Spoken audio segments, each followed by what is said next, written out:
Ah, aujourd'hui, nous allons parler de sujets un petit peu délicats et je suis très heureux de pouvoir le faire avec toi. Parce que même si, eh bien, tu seras peut-être pas forcément d'accord avec tout, peut-être que tu le seras, c'est nécessaire. Il est nécessaire pour nous de parler de ces sujets. On va parler de liberté, on va parler d'indépendance, on va parler d'entrepreneuriat, de salariat et de retraite. On va parler de société et de politique, c'est là où ça pique un peu. Et surtout, on va parler de gilets jaunes et des événements qui ont lieu actuellement au Chili au moment où j'enregistre ce podcast. Tu vas me dire quel est le rapport entre les événements, les manifestations qui sont présentes au Chili. D'ailleurs, au moment où j'enregistre ce podcast, je suis à Viña del Mar au Chili, donc je suis au plein cœur de la situation du pays. Bon, quel est le rapport? Tout ceci avec toi, eh bien, tu vas le savoir sur ce podcast. Reste bien accroché sur tes écouteurs jusqu'au bout. Et avant toute chose, je te souhaite la bienvenue sur ce podcast Business de la connaissance, où je t'apprends à transformer tes connaissances en or, à vivre de tes connaissances, et pourquoi pas, à créer un bel empire, un empire qui aura pour double objectif, de t'apporter une plus grande richesse à toi et ton entourage, mais aussi à faire le bien, à apporter, à améliorer ce monde, parce que je suis convaincu que l'entrepreneuriat peut être une très belle voie pour améliorer le monde. Voilà, donc ça c'était mon côté, mon côté idéaliste, mais j'y crois fort. J'y crois très très fort, même si c'est pas toujours le cas sur certains cas d'entrepreneurs, mais on va y arriver. On va y arriver à force, on va changer ce monde et on va changer ce monde positivement et amener plus de bien, amener plus de bon autour de nous. Voilà, ceci étant dit, on va commencer ce podcast avec un premier point, une première idée sur laquelle j'ai un avis qui est en total désaccord. C'est celui d'une idée que j'avais initialement et qui est d'ailleurs très liée à mon profil Enneagramme instinctivement. C'est cette notion de je ne compte sur personne. Moi, je me démerde tout seul, je compte sur personne. Alors peut-être que tu as cet état d'esprit-là. Si tel est le cas, je le respecte totalement. Ce que j'ai envie de dire au-delà de cela, c'est que tout ce que je vais dire par la suite ne va pas dans cette dynamique-là. Et tu vas le comprendre progressivement, au fur et à mesure qu'on va aller dans le sens. Parce qu'on pourrait penser à tendre à croire que mon idée et mon message principal est de te dire non, on compte sur personne. Alors, déjà, premier point, pour casser cette idée reçue, euh, on est tous dépendants des uns des autres. On est interdépendants. Je répète ce point clé, on est interdépendants.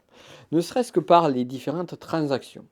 Là, tu es en train d'écouter ce podcast. Pour que je puisse faire ce podcast, il faut que je sois rémunéré.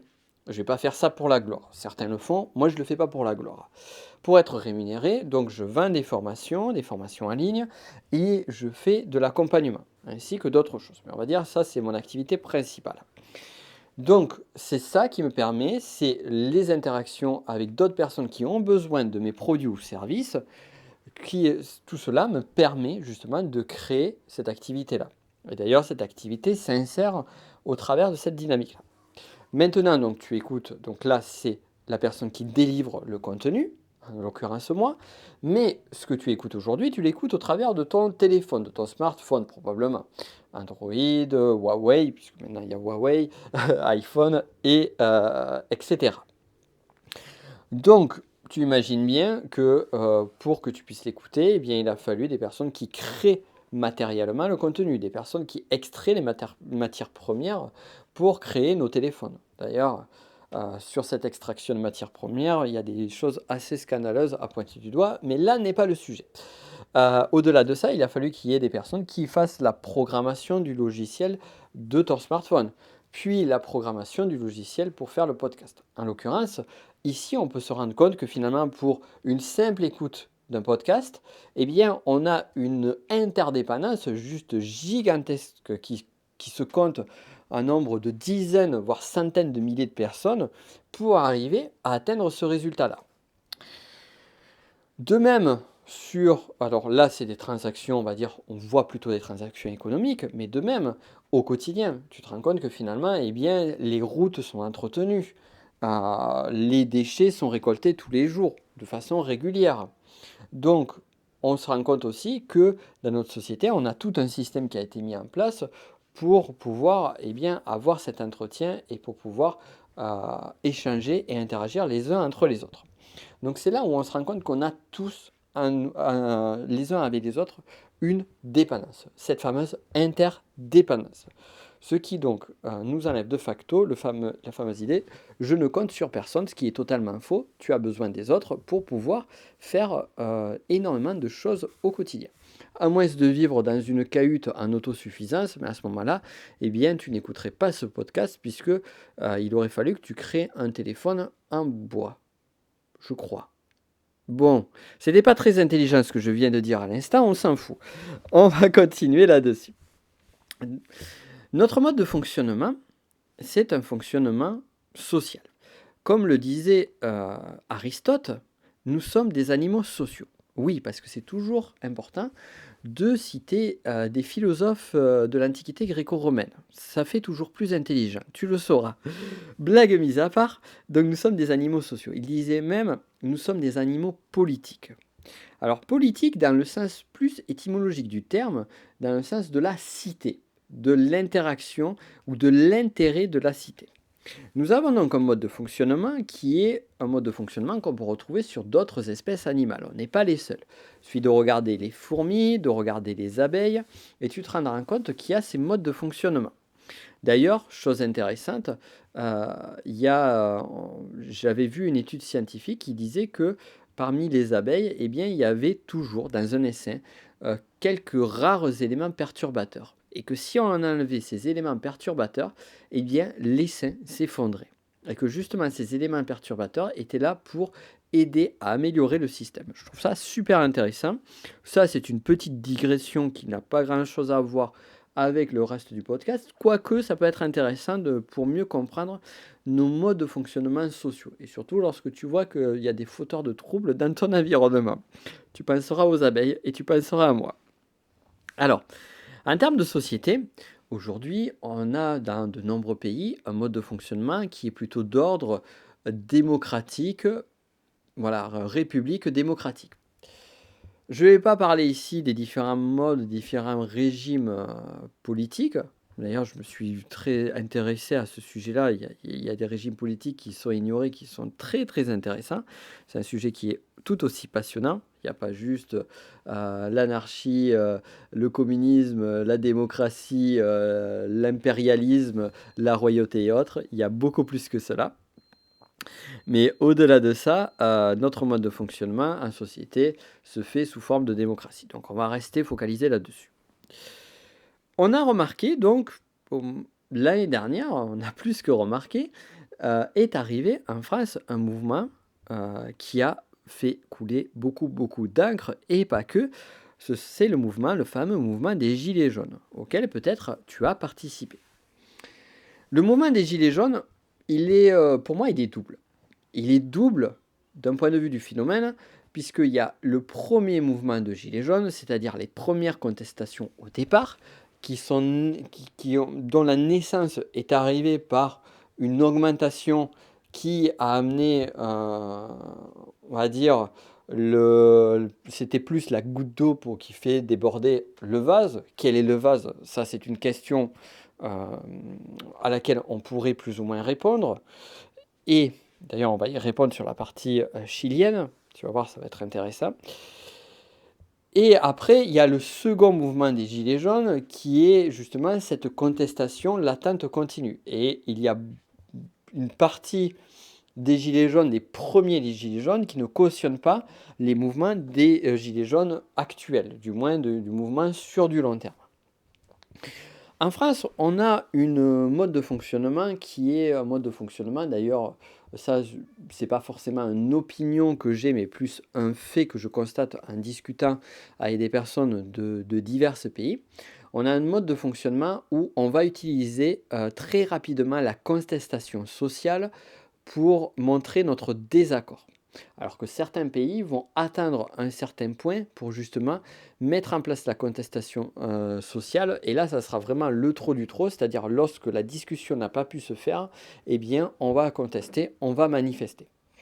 Dans tous les cas, c'est intéressant, ces phénomènes-là, parce que ça montre qu'à un moment donné, il y a une insatisfaction je ne vais pas dire qu'il y a un manque, je ne vais pas dire qu'il y a un ras-le-bol, je veux dire qu'il y a une insatisfaction qui se présente et à laquelle eh bien, le gouvernement choisit ou non de répondre.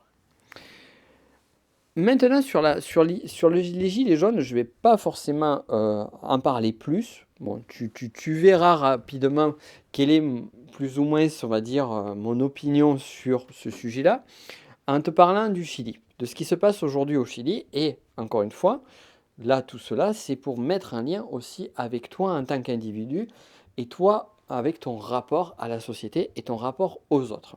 Et c'est un total lien avec ton activité, qu'elle soit salariale, entrepreneuriale ou autre. Je suis arrivé donc au moment où j'enregistre ce podcast, ça fait plusieurs jours que je suis arrivé au Chili. Je suis arrivé juste au moment où il y a eu une grosse contestation qui est arrivée ici. Et cette contestation-là s'est faite suite à une augmentation du prix du métro. À savoir que le prix du métro à Santiago du Chili, la capitale, est un des tarifs de métro les 10 plus chers au monde. Et donc ce ras-le-bol, en fait, c'est un peu comme ce qui s'est passé avec les Gilets jaunes. Ce ras-le-bol s'est fait tout simplement à un moment donné qu'il y a tellement d'augmentation, tellement de frais à payer qu'à un moment donné, une partie de la population serait à dire non, là, trop, c'est trop, on arrête. Ok.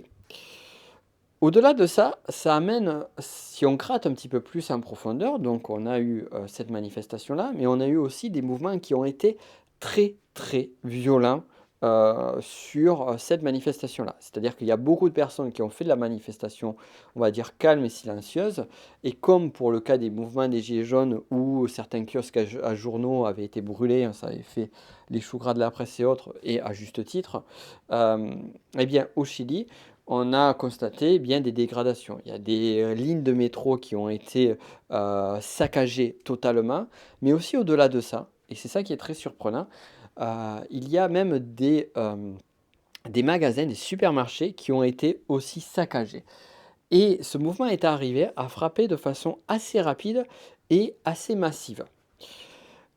Autre point aussi, et ce qui a fait que moi je devais me rendre, je suis arrivé à Santiago du Chili le lundi et je devais me rendre à Viña del Mar le lendemain. Et heureusement j'ai pu y aller le surlendemain, mais j'ai failli ne pas pouvoir, j'ai failli être obligé d'attendre une semaine avant d'y aller. Mais ce qui se passait, c'est que sur certaines routes, eh bien, il y avait des personnes qui s'amusaient à jeter des cailloux sur des voitures. Oui, jeter des cailloux, c'est assez violent quand même. Et en fait, ce qu'ils faisaient, c'était vraiment dans la même dynamique que pour les centres commerciaux et pour le métro. C'était pour bloquer la circulation, pour vraiment empêcher différentes choses, empêcher le passage et embêter au maximum la population. C'est assez étrange, alors je dois dire que c'est assez, enfin, pas amusant, mais assez étrange dans le sens où finalement on se rend compte que tout cela s'est fait très très rapidement et de façon très très organisée. Donc on sent qu'il y a une volonté un petit peu supérieure, un petit peu plus, une réflexion stratégique qui a été faite en amont pour justement amener ces blocages-là. Donc ça, c'est sur la partie, on va dire, la plus agressive du mouvement. Sur la partie la plus modérée, et la plus majoritaire aussi en termes de personnes, eh bien, il y a différentes choses qui sont assez étonnantes ici et qui sont scandaleuses au point d'un certain ras-le-bol. En vient notamment cette notion de retraite. La notion de retraite que l'on a, nous, dans notre pays. Eh bien, moi, je trouve que c'est toujours intéressant de comparer, parce qu'on se plaint de beaucoup de choses sur notre système, notamment le système français, que je connais le mieux, puisque c'est celui que je vis depuis tout petit. On se plaint de beaucoup de choses, mais regardons un petit peu à côté. Regardons un petit peu ailleurs, pour voir véritablement si on est si malheureux que ça ou pas. Donc, au niveau des retraites, eh bien, il y avait un exemple qui était assez frappant d'un comptable et c'est un cas, c'est pas un cas particulier, c'est vraiment un cas standard. Un comptable qui avait pendant toute sa vie en moyenne 1 500 € de salaire. Eh bien, devine quel était le montant de sa retraite, avec lequel il vivait depuis plus d'une dizaine d'années. Alors, tu pourrais dire, bon ben voilà, si on est en France, 1500 euros par mois, on va dire, bon, peut-être 1000 euros, 1100 euros, 900 euros. Eh bien non, 500 euros de retraite. Est-ce que tu t'imagines pouvoir vivre décemment avec 500 euros de retraite? Alors un autre point aussi que j'aimerais rajouter ici, c'est que bien souvent dans la perspective, lorsqu'on ne connaît pas ben justement le pays, certains pays, ce qui est tout à fait normal, donc notamment le Chili, on se dit que c'est un pays sur lequel on va vivre avec des revenus assez faibles ou on va dire le coût de la vie est est assez bas. En fait, pas du tout. Le coût de la vie au Chili, si on devait le comparer à peu près à la France, eh bien, on aurait juste à enlever à peu près 10% sur ce que le coût de tout ce que tu vas acheter en France. Donc autant te dire que si on reprend notre ami comptable avec 500 euros de salaire pour vivre au Chili, ça correspondrait à peu près à l'équivalent peut-être de 450 euros de salaire, ou non, pardon, les 10% c'est dans l'autre sens, 550 euros de salaire, de retraite pour vivre en France. Donc tu vois un petit peu l'idée et c'est assez surprenant dans le mauvais sens du terme. Au-delà de ça, ce qu'il faut savoir aussi, c'est que les retraites sont assurées par des fonds privés. Donc il y a un mode de fonctionnement qui est, on va dire, plutôt proche de la France, sauf que ce sont des fonds privés qui gèrent ça.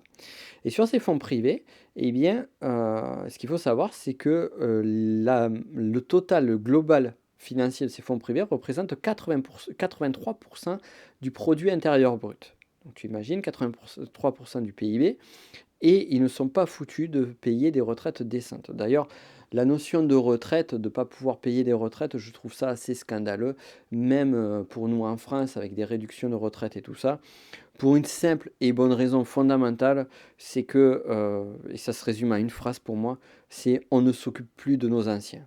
Je trouve que voilà, c'est juste, c'est ça. On est dans une culture, on est dans une civilisation aujourd'hui où eh bien, nos anciens ne sont pas respectés, on ne s'en occupe pas, alors que si tu regardes il y a un siècle, 2 siècles, 3 siècles en arrière, les familles s'occupaient de leurs anciens, et là aujourd'hui l'État qui est censé être un État qui est protecteur, du moins qui se dit protecteur, eh bien que fait-il?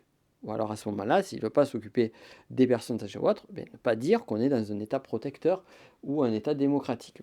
Mais ça, c'est un sujet un petit peu à côté. C'est une piste de réflexion à laquelle on pourrait débattre ensemble, puisque il y a beaucoup de choses à dire sur ce sujet-là.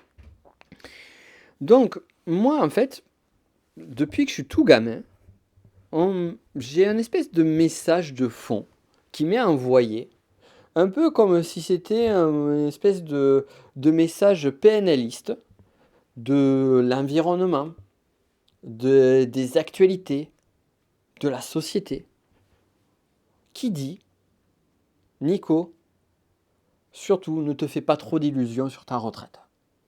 Tu as peut-être déjà entendu toi aussi ce discours-là. On te dit, oui, compte pas trop sur ta retraite.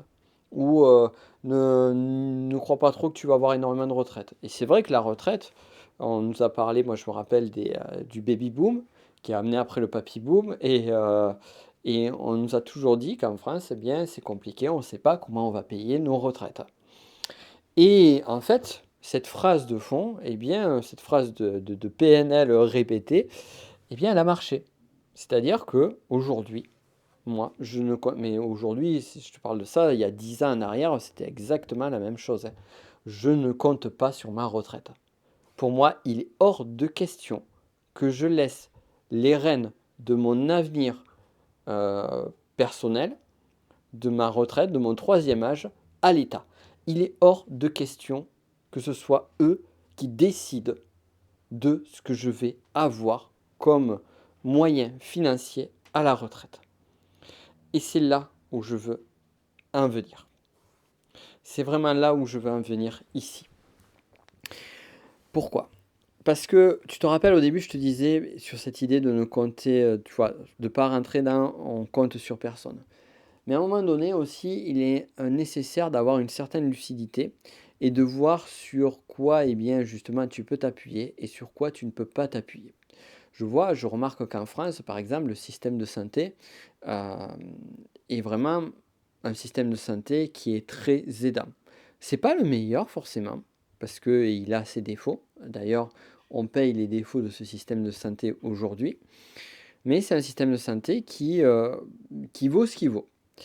Si je prends par exemple un comparatif avec le Chili sur la santé publique, eh bien, le système de santé privé est exceptionnel au Chili. Il y a de très très bonnes cliniques.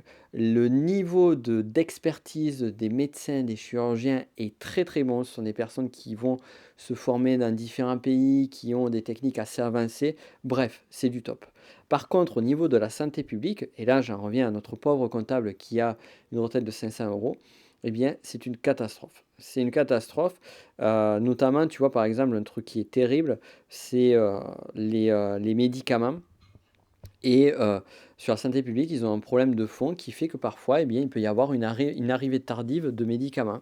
Donc, imagine par exemple des personnes qui sont sous des situations très graves, comme par exemple des cancers en phase avancée, et qui attendent leurs médicaments pendant plusieurs mois parce qu'ils ne peuvent pas se payer dans la santé privée.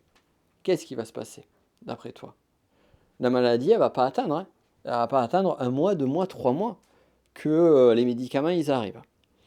Et ça, c'est terrible. Moi, je trouve ça terrible. Je trouve ça terrible que ce genre de choses. Bon, tu peux te rendre compte que jusque-là, c'est un petit peu dramatisant, c'est pas très funky, ce podcast-là. Bon, ça te change au moins, ça change des autres, tu vois. La dernière fois, on a parlé des 3 plus 1 principes des grands noms de ce monde, où on était sur quelque chose de plus fun, de plus enthousiasmant. Mais c'est nécessaire aussi d'aller sur cette partie-là. Donc, où est-ce que je veux en venir avec tout cela? Je veux en venir sur un point que je t'ai dit, le mot PNL tout à l'heure. En PNL, donc comme tu le sais, moi je suis toujours d'ailleurs, enseignant PNL. C'est-à-dire que même si j'exerce plus aujourd'hui, même si je me sers pas mal de la PNL, que ce soit à titre perso ou professionnel, notamment plus sur mes accompagnements, eh bien, donc j'ai un diplôme d'enseignant PNL, je peux enseigner un petit peu partout au monde, puisque c'est un diplôme international. Et sur les premières formations que je faisais de PNL, enfin le premier niveau, qui est le base PNL de 3 jours, c'était la première matinée, toutes les premières matinées de toutes les bases PNL, j'amenais un concept qui est le suivant. C'est la notion d'être acteur de sa vie. Alors, tu as peut-être déjà entendu parler de cette notion. D'ailleurs, dis-le-moi si tu as déjà entendu parler de cette notion d'acteur de sa vie. Acteur de sa vie, c'est quoi? Alors ça ne veut pas dire que tu es responsable de tout ce qui t'arrive dans ta vie. Par exemple, tu as quelque chose d'un petit peu malchanceux, admettons, voilà, ta voiture, bam, ta voiture a eu un accident, bon, tu n'as rien eu de grave, tu n'as pas eu de dégâts, par contre ta voiture est morte. Et ta voiture est morte parce que, en fait, le gars qui était juste derrière toi, il n'a pas regardé et il a accéléré et il n'a pas freiné au moment où tu as freiné toi, alors que les distances de sécurité, tu les as respectées toi. Ben là, ok, toi, tu n'es pas responsable de cette situation-là. Par contre, tu es responsable de comment est-ce que tu vas réagir et de la suite des choses. Alors, par exemple, à ce moment-là, ben, peut-être que tu vas avoir une émotion de peur, puis après une émotion de colère, ce qui est tout à fait légitime. Parce qu'aussi, il ne faut pas masquer, il ne faut pas mettre de mouchoir sur ces émotions. Et une fois que ça sera fait, eh bien, libre à toi de décider. Soit tu vas te foutre sur la gueule avec la personne qui t'a fait l'accrochage, soit tu vas réagir de façon différente. Et la façon dont tu vas réagir va avoir un impact colossal, va avoir un impact fondamental sur ce qui va arriver après. Acteur de sa vie. C'est une notion entre la dynamique de passivité et la dynamique d'être actif, voire proactif. Donc passivité ou réactivité, eh bien finalement tu attends que quelque chose arrive et tu réagis en fonction de cela. Ce qui dans certaines situations est très judicieux et très adéquat. Cependant, il est nécessaire de ne pas rester toujours en mode de passivité ou de réactivité. En l'occurrence, donc je te parlais de retraite, je te parlais de compter de dépendance vis-à-vis de l'État. Eh bien là, on est typiquement dans ce cas-là, d'interdépendance. C'est-à-dire qu'aujourd'hui, là, je t'ai donné tout ce que je t'ai donné là, ce sont bien évidemment des opinions qui sont les miennes, mais aussi beaucoup de faits. Aujourd'hui, tu connais les faits. Donc, au regard de ces faits-là, qu'est-ce que tu vas faire? Qu'est-ce que tu vas faire? Moi, je sais aujourd'hui qu'au regard des faits, je n'ai absolument aucune vision sur l'argent que je toucherai à ma retraite. Je n'ai absolument aucune vision sur ce qu'il va arriver. Par contre, je peux avoir une vision un petit peu plus claire, par exemple, du type de remboursement de santé au regard de ma sécurité sociale, au regard de la mutuelle que j'ai choisie. Et encore, sur la mutuelle, là, c'était une démarche qui a été plus active, plus proactive. Et sur la retraite, sur ta dynamique globale de vie, eh bien, cette dynamique proactive va être nécessaire pour toi. Donc en PNL, on dit acteur de sa vie. On retrouve d'ailleurs ce concept bien en amont, plus de 2500-2600 ans en arrière, avec le stoïcisme. Donc je t'ai déjà parlé de stoïcisme, et sujet véritablement passionnant, où tu pourras le regarder sur des citations ou des écrits de Marc Aurèle ou d'autres penseurs philosophes stoïciens. C'est pas forcément ce qui t'arrive qui est important, c'est la façon dont tu vas réagir à ce qui arrive qui est important. Et là vient tout le fond de ce podcast, puisque je t'ai parlé au début, je t'ai dit on va parler d'indépendance, on va parler de liberté. Ce que l'on se rend compte, ce que l'on constate, c'est que si on reprend notre pauvre comptable, avec un salaire de 1500 € et pire encore, plus tard avec une retraite de 500 €, eh bien, c'est difficile de vivre. C'est difficile de vivre décemment. De même, tout cela, ces faibles salaires-là, peuvent avoir un impact sur sa santé. Alors, lorsqu'on me dit que l'argent ne fait pas le bonheur, ok, c'est bien joli, mais quand même, l'argent contribue à ce bonheur-là. Et si à un moment donné, tu peux mettre de côté tout ce qui est lié à des notions de survie, c'est-à-dire être libre de te dire, ben là, pendant 6 mois, pendant 1 an, pendant 2 ans, ou peut-être jusqu'à la fin de ma vie, ben j'ai plus à me poser de questions sur comment je vais pouvoir manger, comment je vais pouvoir assurer ma retraite, comment je vais pouvoir assurer mes soins de santé, comment je vais pouvoir entretenir mes enfants et leur payer leurs études. Si vraiment tu n'as plus ces questions-là, eh bien, je peux t'assurer que ta vie, c'est pas la même du tout. Et ça, c'est quelque chose vers lequel, tu dois tendre. Tu vas dire, ok Nico, c'est plus facile à dire qu'à faire. Ouais, je suis tout à fait d'accord. Et crois-moi qu'en étant que lorsque j'ai choisi d'être indépendant, je l'ai dit à quelques reprises, j'ai lâché un job d'ingénieur où j'étais bien payé pour partir en tant qu'indépendant. Lorsque j'ai commencé mon activité, les premières années, j'avais développé un simple statut d'auto-entrepreneur. Et ça n'a pas été facile pour moi. J'ai décidé à un moment donné, sciemment, de me couper de certains revenus. J'ai décidé sciemment de prendre des risques que peu de personnes sont capables de prendre parce que je savais quel objectif je ciblais. Je savais vers quoi je me dirigeais. Et aujourd'hui, si j'ai le confort de vie que j'ai aujourd'hui, si je peux me permettre, par exemple, de me prendre des billets d'avion pour aller à l'autre bout du monde sans me poser de questions, sans me dire « Ah putain, tu te prends un billet d'avion, comment tu vas faire pour payer le mois prochain, patati patata ?» Eh bien, c'est parce que j'ai fait tous ces efforts-là, parce que j'ai fait ce choix-là. Mais aussi au-delà de ça, c'est parce que j'ai eu une dynamique proactive, c'est-à-dire une dynamique qui avait pour vision, qui avait pour objectif le futur. Je ne savais pas si j'allais y arriver, mais j'ai mis en place des choses pour le faire. Est-ce que ça veut dire pour toi que tu dois être entrepreneur?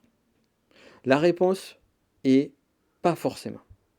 Tu peux très bien rester, si tu es salarié, tu peux très bien rester dans le salariat et avoir le même état d'esprit. Parce que là, oui, Je te parle pas en fait d'un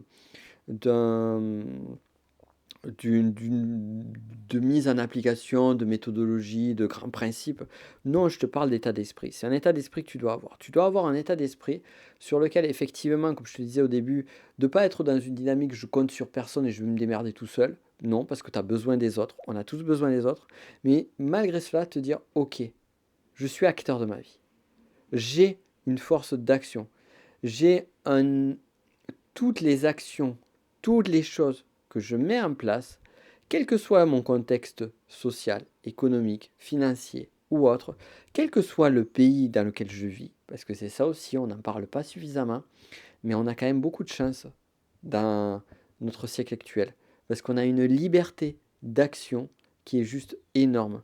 Aujourd'hui, les personnes peuvent partir de zéro et devenir multimillionnaires, voire plus. Alors bon, là, je te parle de la partie financière, mais tu peux partir de zéro et, je sais pas, devenir président de la République, cosmonaute, peu importe. Et ça, c'était des choses qui, par exemple, quand il y avait les classes sociales, à l'époque, si on prend l'époque du Moyen Âge, de la Renaissance, ou à l'époque de l'Antiquité gréco-romaine, avec d'un côté la plèbe et de l'autre côté les sénateurs et les classes sociales aisées ou les classes militaires, eh bien, tu pouvais pas faire ça. Donc aujourd'hui, on a cette possibilité-là. Effectivement, on a cette dépendance, mais gardons ceci en tête. C'est pour ça que une contestation sociale, je suis d'accord qu'à un moment donné, quand l'État exagère, quand il y a un abus qui est fait, c'est normal de montrer son côté, cette contestation-là. C'est normal de se mettre en opposition à quelque chose que l'on trouve injuste, illégal et autre. Mais au-delà de ça, je trouve qu'il est tout aussi fondamental, si ce n'est plus, en amont, de se dire, ok, ça, c'est des choses qui sont là, c'est des choses qui ne sont pas normales. Donc, ok, si on peut arriver à faire changer les choses chez les autres, autant le faire. Mais il y a aussi beaucoup de choses qui m'incombent. Et qu'est-ce que je vais faire? Qu'est-ce que je peux faire moi de mon côté? Qu'est-ce que je peux faire moi selon ma façon d'être, mon état d'être, selon ma situation pour améliorer les choses? Je te parlais de salariat juste en amont. Te donner un exemple, c'est effectivement la retraite. Tu peux te dire, ok, moi je compte pas sur la retraite, mais je veux dire en tant que salarié, si je veux rester salarié, je suis bien dans mon boulot, je suis bien dans mon job, je suis bien payé, eh bien pourquoi je n'investirais pas? Pourquoi je n'investirais pas dans de l'immobilier, par exemple? D'ailleurs, pourquoi crois-tu que j'ai acheté des parkings? Pourquoi crois-tu que j'ai acheté des bureaux? J'ai toujours dit, tu les as vus, nos bureaux, si tu regardes mes stories sur Instagram. Moi, lorsqu'on s'est associé avec donc, mes associés pour acheter nos bureaux, on avait chacun des objectifs très différents. Certains, c'était parce qu'ils en avaient marre de bosser justement chez eux. D'autres, c'était pour bien justement l'occasion de pouvoir interagir avec ensemble et d'avoir une dynamique commune qui soit constructive. Et moi, dans mon cas, en fait, dès le départ, je me suis dit, mais je veux acheter ces bureaux parce que c'est un investissement financier. Je veux faire cet investissement financier pour plus tard.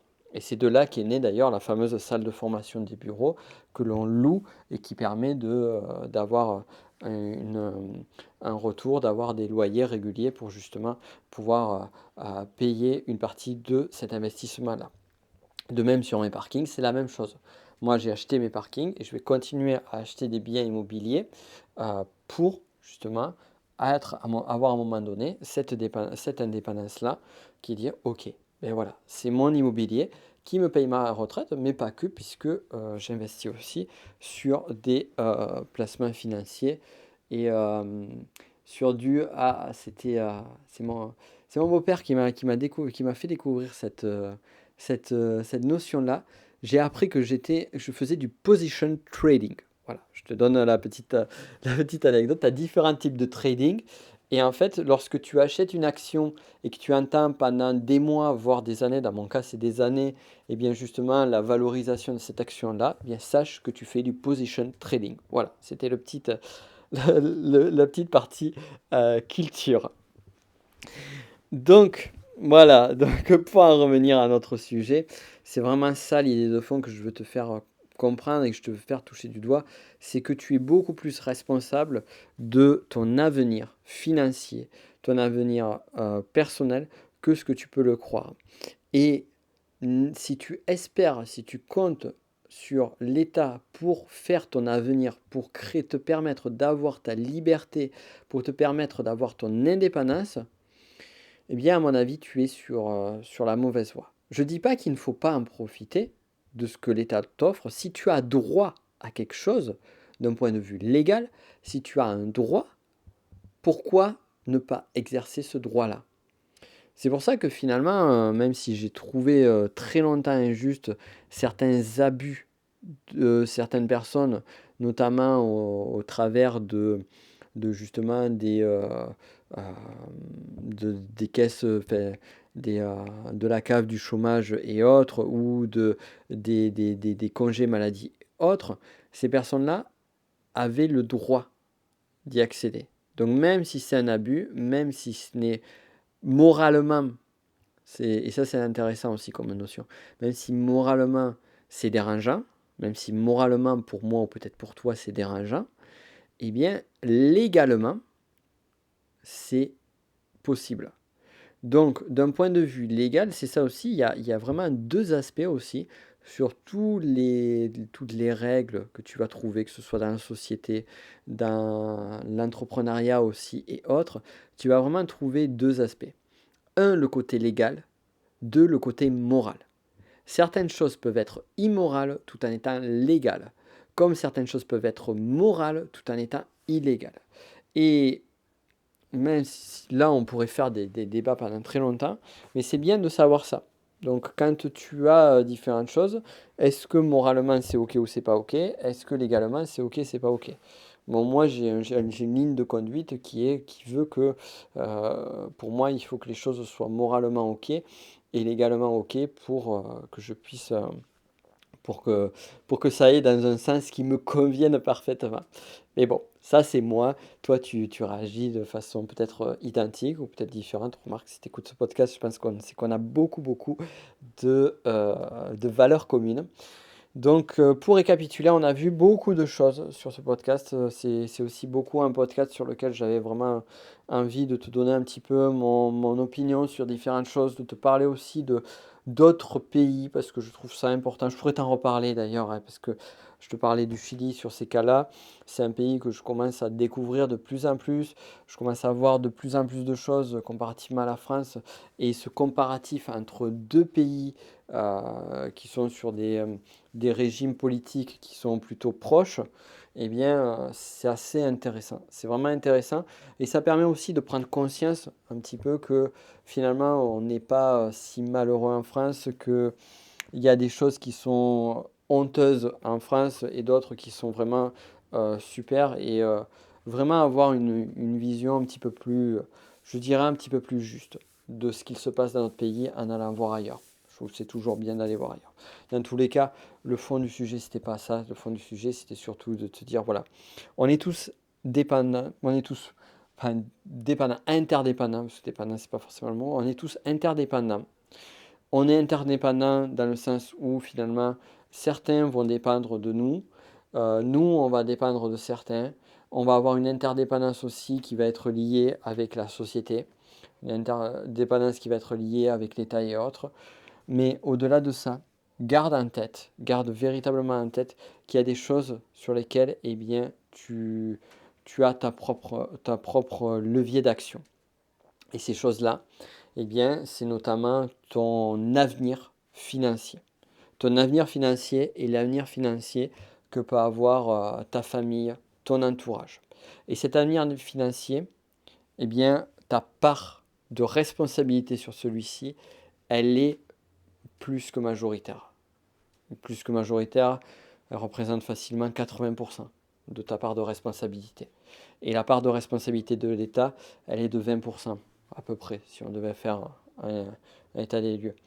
Donc l'État et le reste, par exemple dépendre d'autres personnes qui vont assurer tes finances et autres. Donc ne fais pas cette erreur-là de te dire c'est les autres qui assureront mon avenir. Tu assures ton avenir tout en vraiment en étant dans cette notion de contribution et d'interaction avec les autres. puisque de toute façon, on est dans une dynamique d'amélioration globale. Voilà. J'espère que ce podcast aura pu te plaire. Je t'invite à me laisser une note, un petit 5 étoiles, ça serait vraiment, vraiment cool, avec un commentaire sur iTunes. Ça serait vraiment chouette pour vraiment aider ce podcast à toujours progresser de plus en plus. Ça fait un moment que j'ai pas fait d'interview. Je prévois, donc là j'ai programmé une autre interview très très intéressante d'un formateur qui justement que j'ai découvert via YouTube et j'ai trouvé son contenu tellement utile pour moi que j'ai acheté une de ses formations. Donc j'ai voulu l'interviewer au regard de ce process-là. Donc ça sera prévu pas de suite, d'ici quelques semaines. Mais au-delà de ça, tu auras bien évidemment d'autres conseils, d'autres contenus. Je ne sais pas encore quel sera le prochain. On verra, on le découvrira ensemble. En tout cas, si tu as aimé ce podcast, si tu trouves qu'il est pertinent et qu'il pourrait un petit peu réveiller certains esprits, certaines façons de penser de certaines personnes, eh bien partage-leur ce podcast. Comme ça, eh bien, ça permettra de contribuer un maximum autour de nous. Je te souhaite une excellente journée. Ça a été un plaisir pour moi d'échanger avec toi et on se dit à très vite. Ciao.